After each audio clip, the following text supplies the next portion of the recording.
All right, here we are on a beautiful afternoon day. It's finally like 70 degrees outside, but I can enjoy doing this for a change. That's good. So, I know you do a lot of very important work. You help people piece together all of those crazy beliefs that we have and make some sense out of them. I do the same sort of thing in more of a visual kind of way. I'm not sure if you can really see on camera, but there's a ton of leaves that are left over from last fall. And I like to take those as like a visual aid to understand the idea of letting things go, sorting through them after they hit the ground, looking for what really works, but yet leaving room for the new belief system to blossom and bloom. That's beautiful. Yes, I love the forest. I love nature. I've spent a lot of time in it when I was a child. And even a few years ago, from all the 90s, I was living up in Idlewild, which is a mountain village in California. And I got to move, trek everywhere and up to the almost to the top of the mountain. And it's just that feeling of bringing that energy into you and like you say, just releasing all of that energy that you no longer need. It's like a flow. And if we keep holding on to things, if we keep holding on to old ideas and old concepts of reality, guess what you get? You get a repeat over and over again of the same kind of story that you wish you didn't have anymore and would like to change it. So yeah, I've written 6 books because I love writing and I love sharing what I've learned in my life. And the last book was a rewrite of my very first book, which was called Ending the Battle Within. And the idea is that you have many different parts of you. And I call them subpersonalities because we have different personalities for different things. But these personalities are the keepers of our beliefs. And I kind of think of ourselves as being like a mansion full of many rooms. And these parts of us go off into that room and they've got a belief. Let's say that one belief is the only way I can rest is to get sick. And people have that idea that they're there. And so they then start collecting everything that proves that belief. It's just, they've got pictures on the wall, pasted on the wall like they do in some of those weird movies. And here's all these pictures that show that getting sick, can be an advantage. And then they have, another person believes that having wealth is selfish. You can't be spiritual if you have wealth. You've got to live a simple life. And so they've got all the proof that that's what you need to do.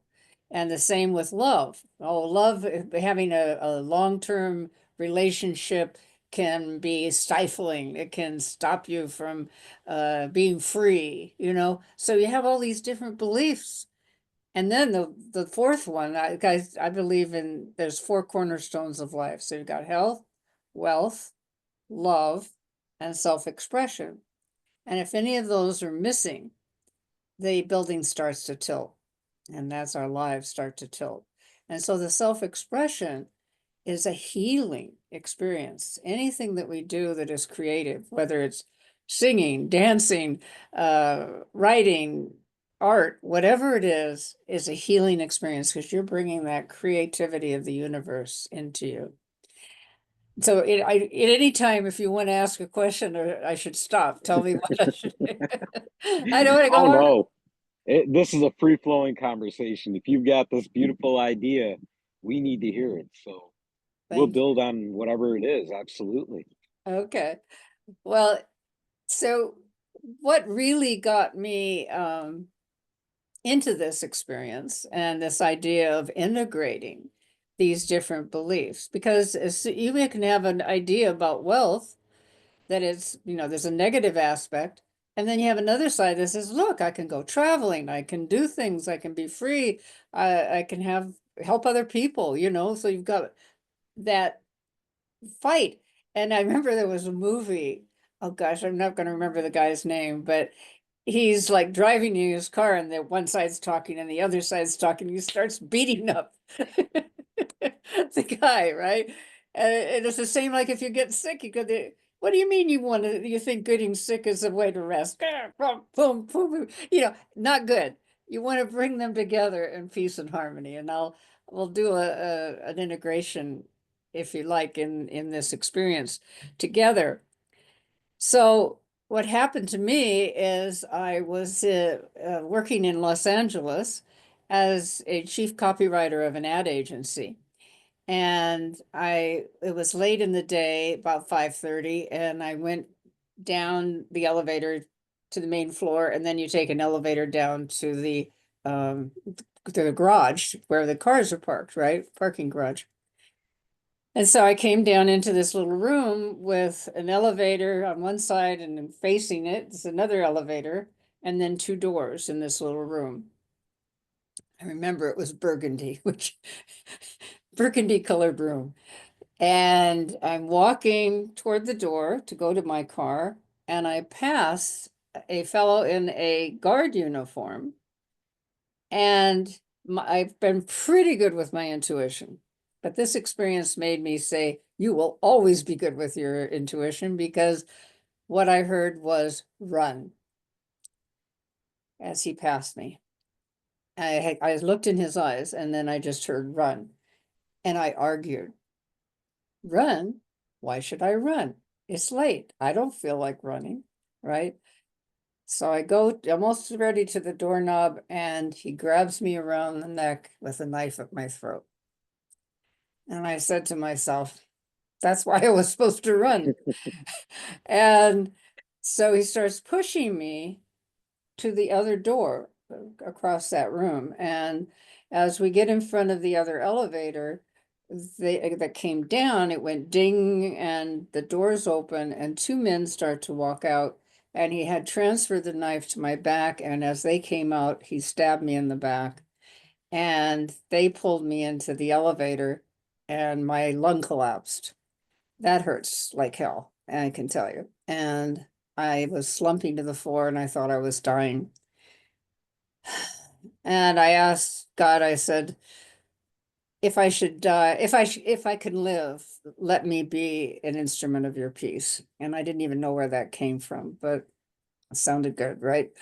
So we got up to the main lobby and they helped me out. And then I sort of sat on a table that was there, and a man who looked somewhat like you held me as I kind of just sat and stood there and the police were going by, and he had been a military guy, and he didn't really say anything. He just there. I'm here there to help you.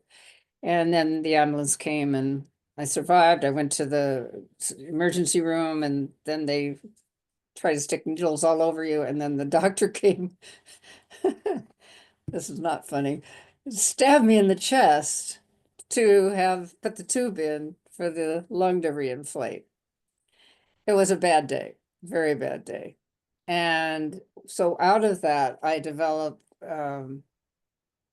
PTSD. And I tried to go back to work. I tried to find this guy, identify him with the police and so forth. And that's sort of kind of a long story. Anyway, the bottom line was that there was the police came in about 5 months later. This was August, about around March. The police came in the building, said everybody out of the building. And I said, why? What's going on? And then they said bomb threat, 15th floor. And that was our floor. And I went home to my boyfriend and I said, I'm not going to work in a war zone anymore. I'm going home to Carmel and get out of this place. And it was just awful. And so it was about 3 years of being very afraid. He had bought me a gun. I learned to shoot it. Oh, anyway, I went to a class of neurolinguistic programming, NLP it's called. And in a short 3-day seminar, they had just a short area where they were going to do an integration. And I didn't know what that was, but they needed volunteers. And so I'm waving my hand, I want to go. And so I get up there and decided to use the stabbing with the integration. And it was such a shocking experience because what he said was, what was the advantage of being stabbed? And so the whole concept, this is what's so hard for us to, for me anyway, and for many people, is you've got this negative belief, but what is it doing for you? What is it doing for you? And so I had to think about it, of course. And what came out of it? Well, one thing that came out of it is I moved out of the city. Um, my boyfriend had moved up to San Francisco and he had gotten a job. I mean, with the assumption that I was going to come, but he came back, right? A lot of things changed in a positive way from that terrible accident. And so it was a fascinating experience. And so after that moment, and after that, going through that with that fellow, I started using it for everything. If I was upset about anything, I say, okay, what's it doing for you? And then do the integration, which I'll show you how to do. It was it was miraculous because it would heal and shift the whole experience of my energy and my emotion and my ability to move forward in my life. And so I ended up getting incredible jobs. When I went to the peninsula, Monterey Peninsula, I got a position as director of the Chamber of Commerce. But after this experience, I ended up as director of sales for the lodge at Pebble Beach, with this gorgeous experience of being there. And my job was to take people to lunch, looking out at the ocean and show them around the hotel. And then just things started moving. I got my own advertising company. Then I got into high tech, and through weird experiences, got to be the first woman vice president of a high tech company. And it was outrageous, and it has been. It has been. I mean, I've traveled all over the world and haven't had to pay a penny. It was always paid for either by work or by going and teaching this information in Japan, Hong Kong, Australia, Europe. So I believe in it. And I believe on how it works with people so incredibly. And and it's my joy to see that moving all of us together into wholeness, because that gives us our full power, right? When we don't have that, um, when we have these arguments going on and battles inside of us, we don't have our full power. We're fighting ourselves. And guess what? It ends up showing up outside of us. The people that come into our lives, what I see as experience, are people that will show you parts of yourself. Almost always the negative ones are the best, right? Because they show you parts of you that you don't want to think about. And so if you take that energy and use that as the part of the integration.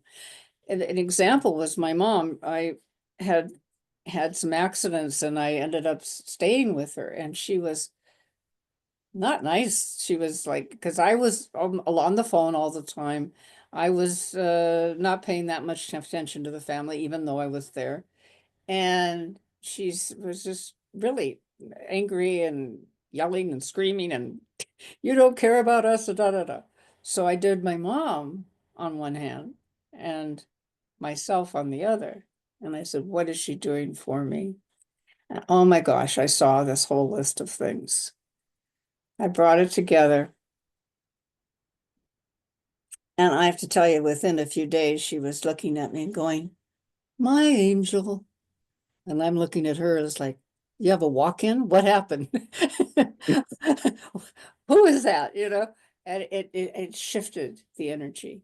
And so when you do the integration in but with other people, in terms of you're going to look at that other person as a part of you, that person either changes or they're out of your life.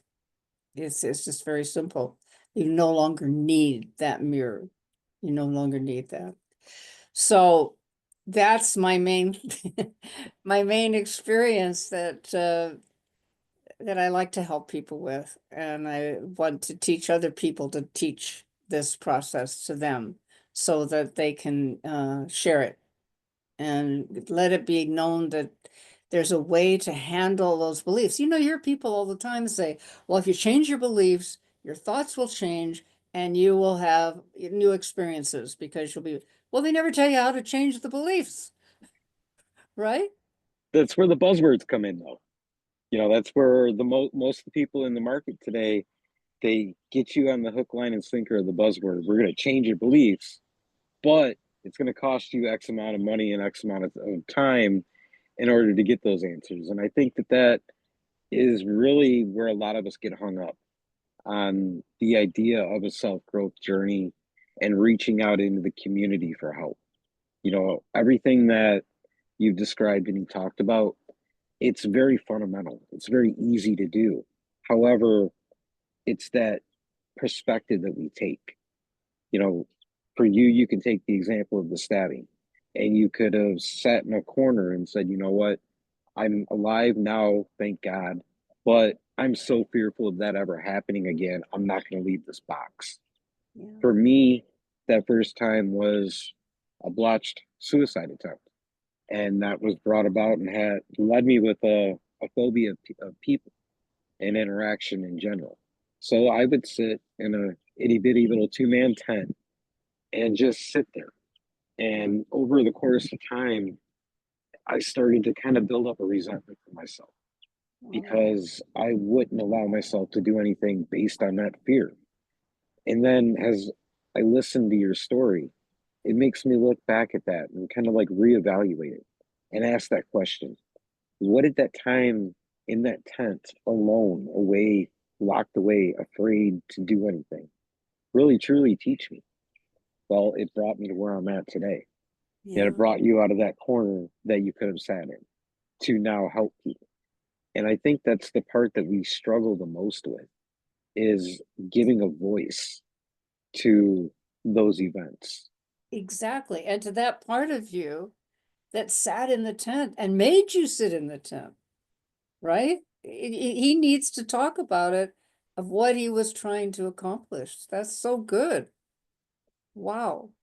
And it accomplished giving me space to do all that internal work that I always put a mask over. I always distracted myself by seeing what value I could get from somebody else, what value and worth they would give to me by allowing me to be in their life.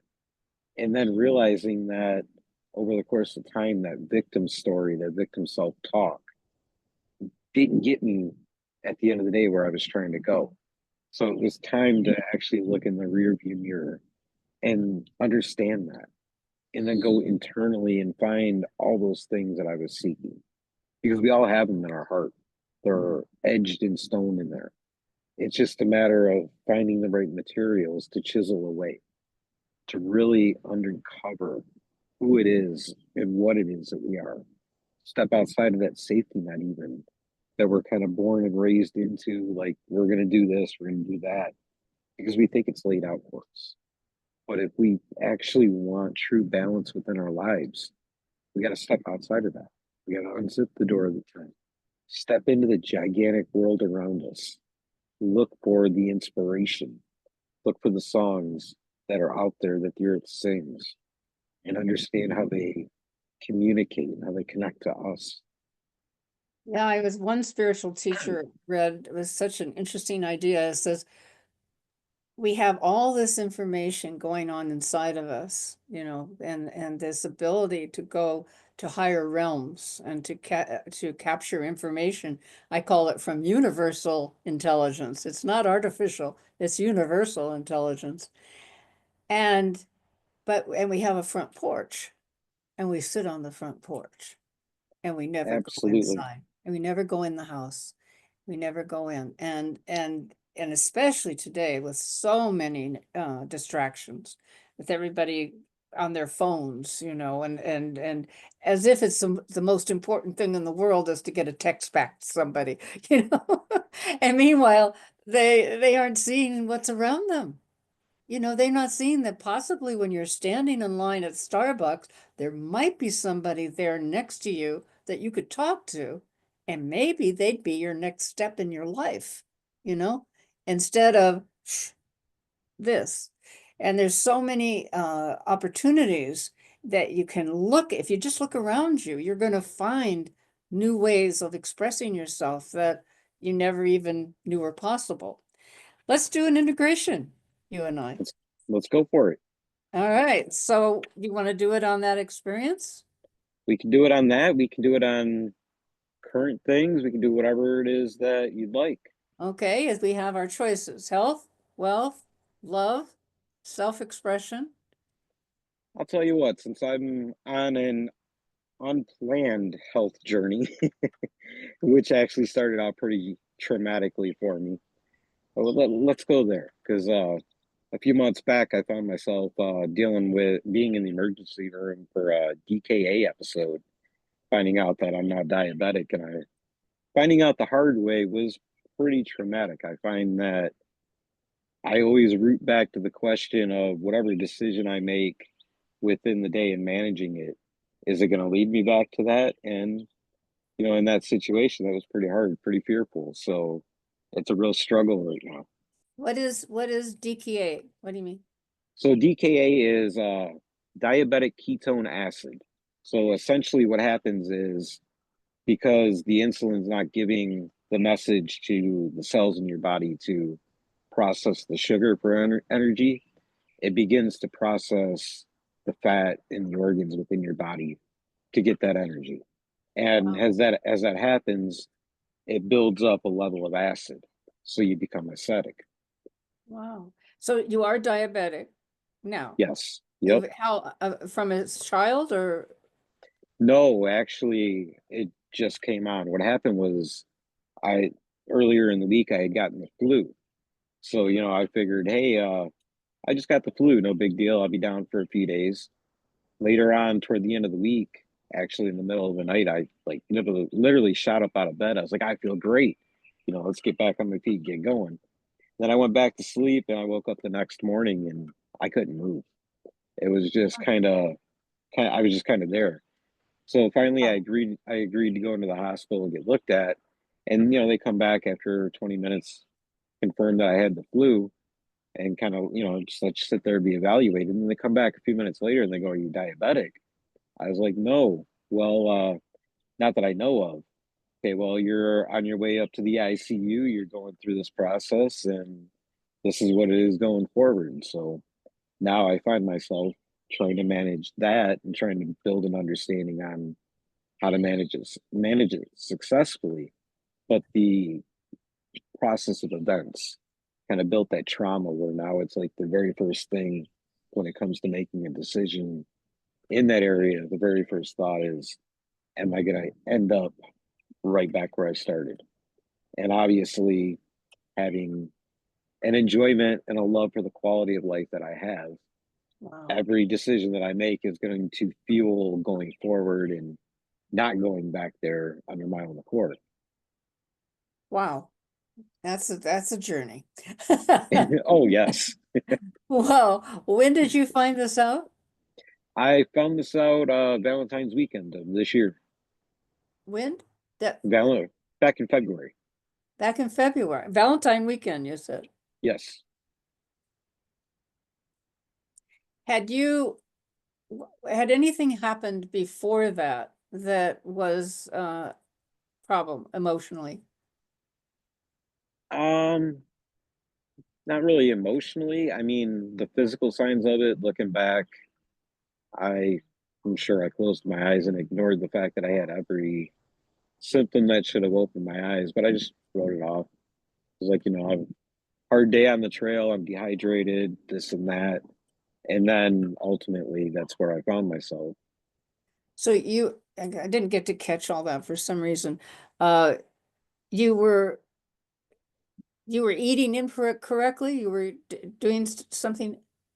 No, it's more of a genetic thing. I mean, there are, eating and dietary factors around it, but type 1 diabetes is actually a genetic thing. It's kind of in you, and it comes out eventually if it's there. But for me, it was my diet was the typical hiker.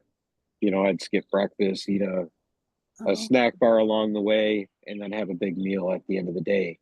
So that all was kind of just, the flow of life. And then all of a sudden this happened. And now I got to remember to work 2 other meals into the day and manage and watch what I eat and all these different things and all these decisions. It always boils back to that stretcher in the emergency room. Like, if I don't make the right choice here, then that's where I end up. And I'm sure a lot of that is just kind of the newness and, the course of events, and it kind of calms down as I go through.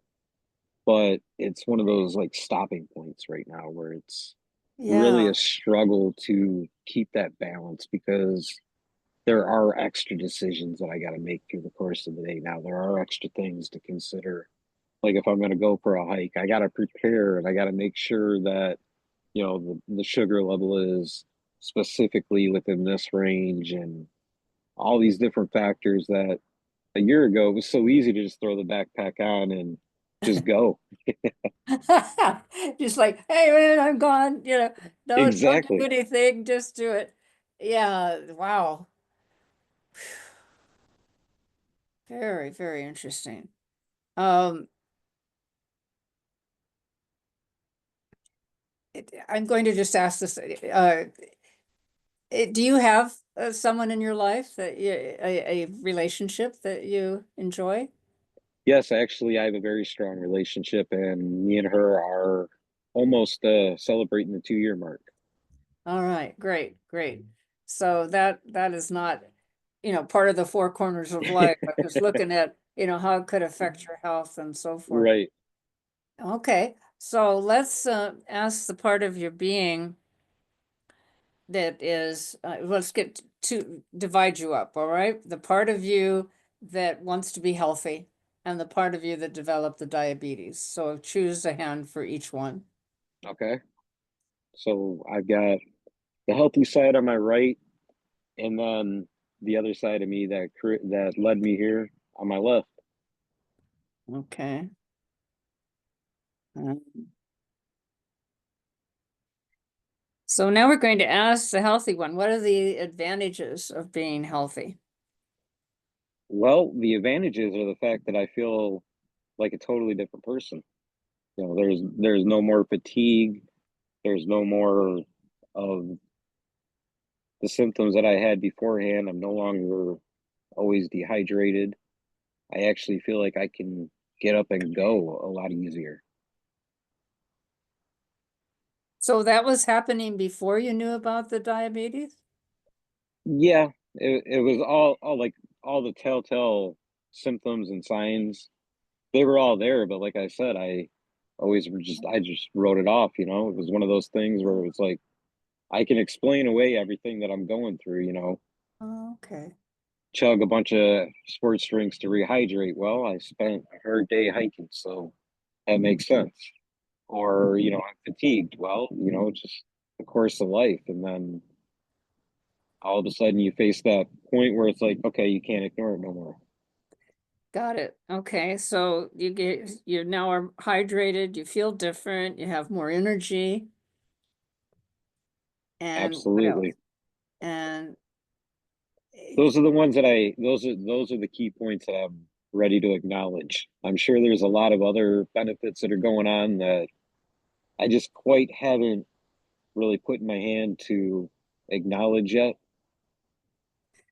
possibly it makes you more optimistic because you're not dragging yourself around kind of thing, right? It's true. And actually, come to think of it, last night when I was journaling, I did toy around with the biggest benefit of it because I always, even though I've, learned to tame my depression and those things, there was kind of like just this,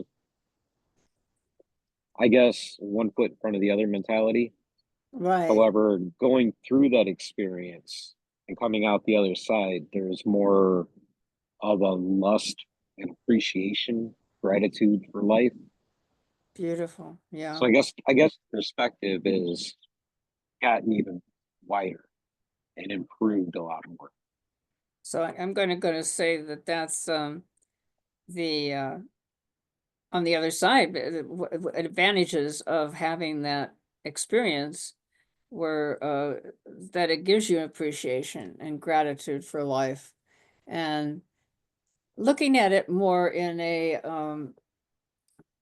moment by moment experience, right? You slowed it down a little bit, slowed life Yeah, down. Yeah, and absolutely. especially, yeah, because so many people, and you're not the only one, are just running Yeah. all the time, you know? Um, yeah, there's an amazing movie about time, a science fiction one, and the people in the air in one part of the town are running all the time because they're always running out of time. And if they run out of time, they die, right? And the other side is people that have lots of wealth and advantages, and they are not running. And it's very, very easy for us to get carried away with that. Um, have you also I'm now talking to the guy that made you sick because I see that he's and some of his advantages of giving you the appreciation, the gratitude, slowing life down. Was it really for that part of you that created the illness or created this experience of the illness? Um, what was that running and that uh, moving without thinking? What was that about? Why were you in that mode, do you think? I think it was really just a matter of trying to chase as many adventures as I possibly could. And it was a Trying to matter, shove in as much experience as you could. yeah, for sure. I mean, it was a matter of I would live to my values and honor the people and things in my life that were important. But it was also still kind of that desire to get as much out of the moment as I possibly could. Right. And now that you've slowed down a bit, you probably get even more, right? Absolutely. Now it's an even brighter picture. Wow. So it's kind of in the idea of that before then there was a lot of, practice of mindfulness and being present. But this whole experience and transition has strengthened that mindfulness. It's made that being present Mm, even yeah. even stronger, even easier to get into. It's kind of filled the cup of gratitude over the top. Wow. Yeah, that is so beautiful. It made mindfulness real. I always believed ever since I discovered it that it was real and it's had a positive impact on my life. And when I stop and look at the course of events over just the past couple of months, I really believe that without the mindful practice before, I don't think I could manage the current situation. I'm a firm believer that in order to really truly manage a moment you're in, you've already taken footsteps that sharpen the tools that's going to be required.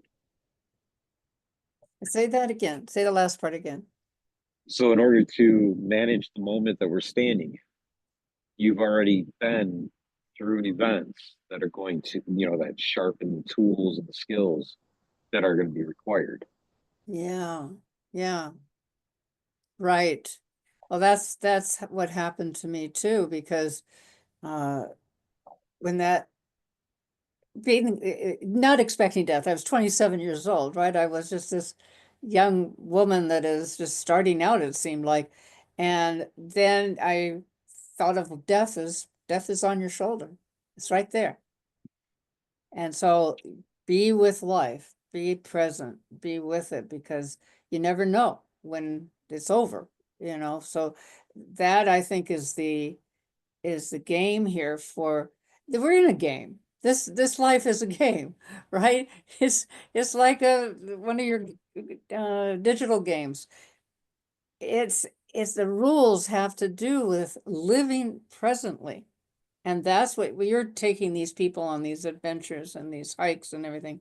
You get them present, right? That's exactly what it is. That's what it's about is, stepping away from the distraction, stepping away from just looking at the ground and putting one foot in front of the other.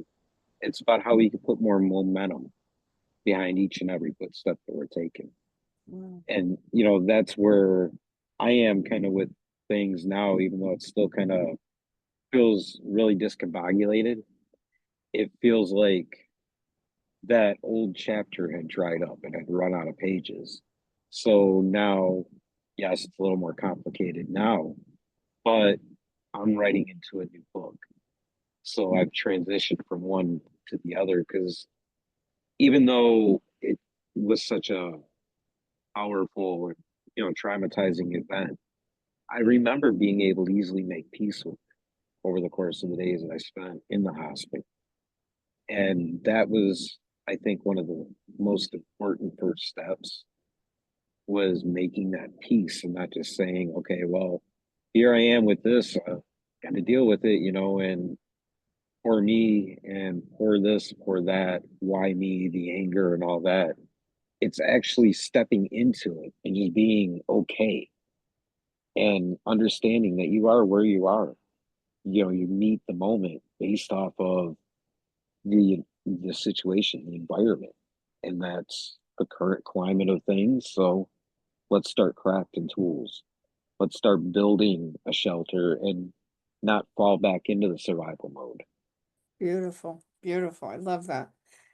All right, so I think we're ready to do an integration. All All right, right.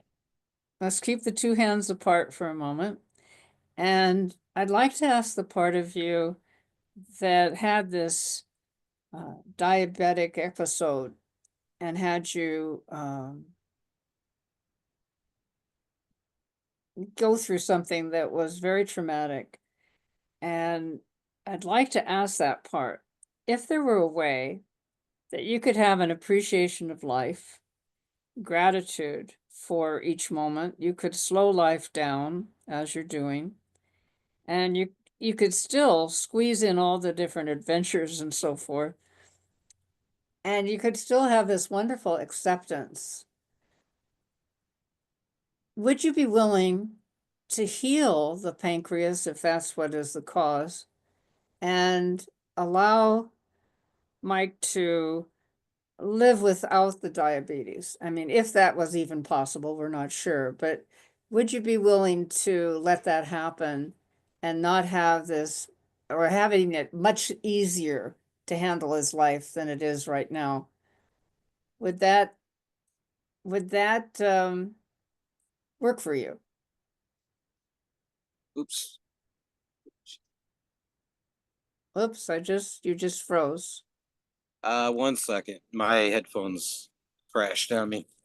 Oh, okay. There we go. Okay. Um,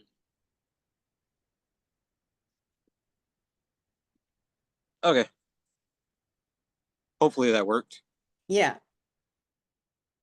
So did you hear my question? Can you hear me? You're frozen again. Hello?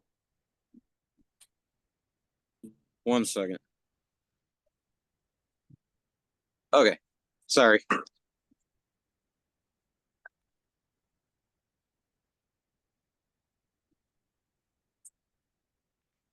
You can hear me, right?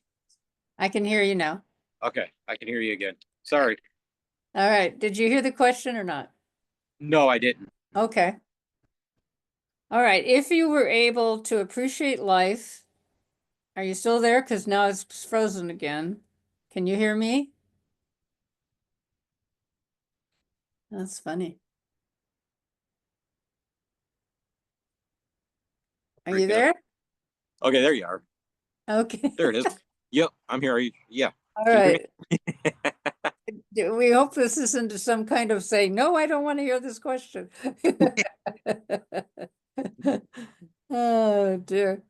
All right. If you could have the appreciation of life and the gratitude for being alive and this feeling of slowing life down, uh, this is a big step to say, and you didn't have to have diabetes.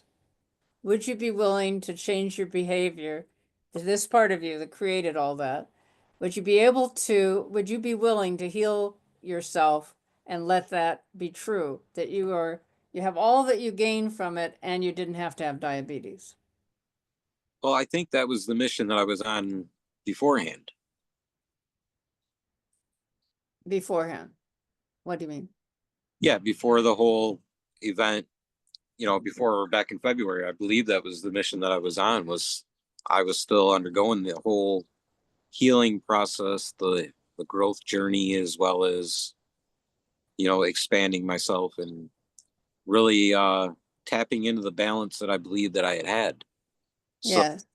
to me, it's just an evolution of the process of the journey. So if by chance you were able to heal it, Then that would be absolutely. that'd be cool. Okay. Yeah. All right. So what I'd like you to do is keep your hands apart for now and close your eyes.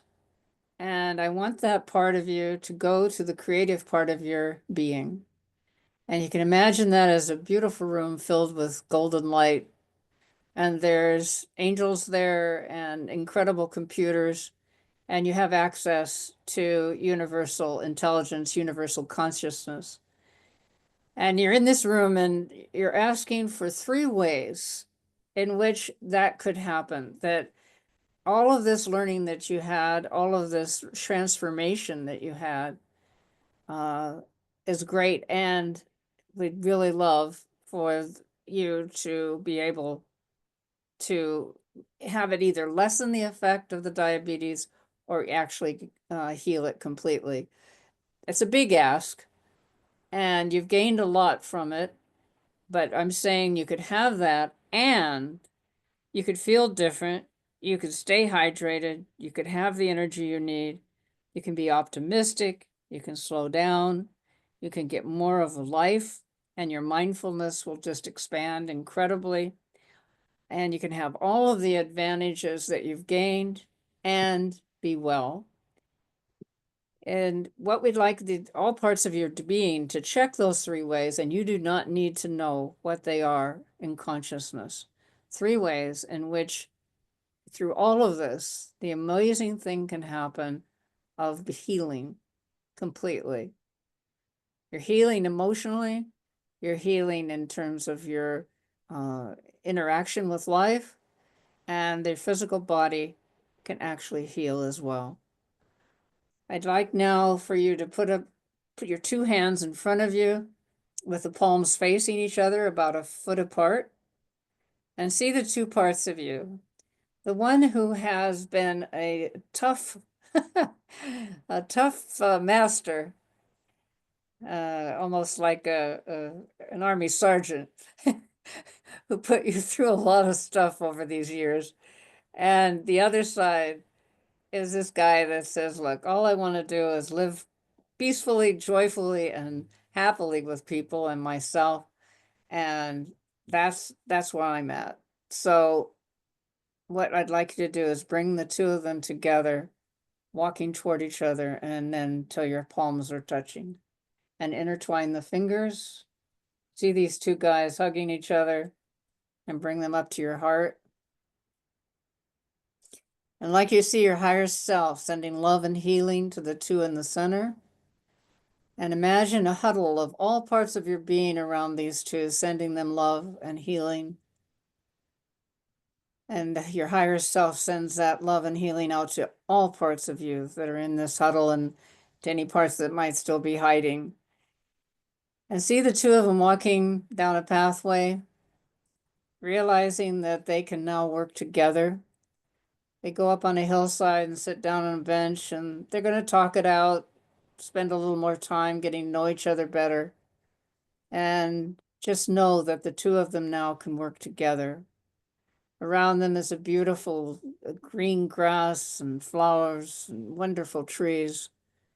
And there's even some sheep grazing over to the side there. And just know that at this point, the two of them can create the wholeness that you need at this point in your life and in your body, and that they can become one powerful being. And let it be known to any part of you that is hiding, that is holding on to beliefs that no longer work, that you can bring them into the circle, that you can talk to them, you can find out what they're doing for you, and you can help them to see that you can get the advantages and the disadvantages that they're giving you to learn can be blended, and you don't have to go through these tough times anymore. We thank these two for sharing in consciousness, and we thank you.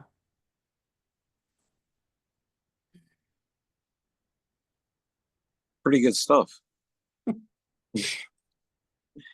Yeah, I believe that we hold our beliefs like crystals in our mind, in our brain. I read about it actually one time that there was a theory about that. And so what happens when you bring them together, when you actually say, yeah, we're going to be one, and up to your heart, that you're dissolving the crystal and you no longer have to have that belief. You know, I think that's actually a great place to put this conversation down, because it definitely leaves a lot to think and digest individually. Yeah. So the thing that I did not do at the beginning of this conversation for a reason is I'd like you to introduce yourself to people now, and also give them an opportunity to discover not only what you got going on and coming up, but also how to work with you. Wow, thank you. Well, as I've explained earlier, I have had many wonderful and unusual experiences. I grew up in Iowa, and we had 40 acres of forest behind us that I played in. And that's with me always. And all the journeys that I've taken, especially to the island of Greece, where I just went into the oneness of all that is, when I was on the beach at night and saw the full moon moving across the sky like Apollo. And there was a mountain that looked like a woman's body lying down as the moon came across. And it's just these kinds of things, these kinds of experiences, if you hold them dear to your heart, they're always a place to go and be when things aren't the way you'd like them to be. So my experience has been to write 6 books, as I think I mentioned, and you can learn more about me on my website, my blog. It's Creative Life Adventures, which goes with your life a lot. And I've got all kinds of information up there. I love to write and put things up there for people. And there's a book section that you can look for the books. They are on Amazon, but there's links there that you can go. I have emotional healing. I have my latest one is poetry about love and is called Endless Shades of the Mystical Rose. And so I think you'll all enjoy it. To work with me, you just send me an email at verlainecrawford@gmail.com, and I'd be happy to connect with you. And also, I'm on Facebook under just Verlaine. I think it's Verlaine period Crawford. And, you know, maybe you can put up something later when you do, do the video that just shows my website and email. Yeah, absolutely. So thank you so much for the time, taking the time for this conversation today. I appreciate it. Thank you. Thank you for sharing your story. Most definitely. That's kind of what I do. I found that I have to be a very foremost character on this whole journey in order to really have the impact that I'm hoping to have. Absolutely. That's how I feel too. So you'll share the video